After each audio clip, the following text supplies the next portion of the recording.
আসসালামু আলাইকুম। আজকে আমরা কথা বলবো নোয়াখালীকে নিয়ে। নোয়াখালীকে কেন প্রাচীন ও ঐতিহ্যবাহী জেলা বলা হয়? কারণ নোয়াখালীর প্রাচীন ইতিহাস রয়েছে।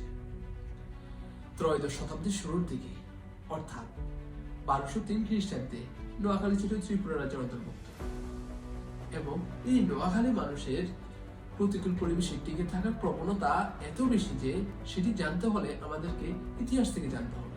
1660 খ্রিস্টাব্দে ডাকাতিয়া নদীর ভয়াবহতায় এই নোয়াখালীতে প্রবল বন্যা দেখা দেয় এবং ওই সময়ও নোয়াখালীর মানুষ নিজেদের আত্মবিশ্বাস হারায়নি। ইতিহাস ঘাটলে আপনারা জানতে পারবেন।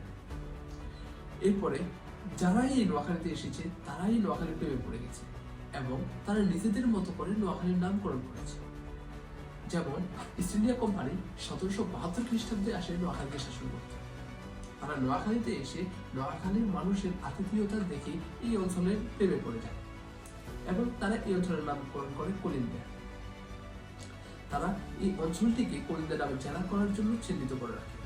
1821 সালে তা বাস্তবায়িত হয়, অর্থাৎ নোয়াখালী জেলা 1821 সালে হয়। এরপরে 1868 সালে নোয়াখালী জেলার মধ্যে দিয়ে একটা নতুন খাল খনন করা হয়। নতুন থেকে আসছে নোয়া, খাল থেকে আসছে খালে এবং ওইখান থেকে নোয়াখালীর নামকরণ করা হয় নোয়াখালী।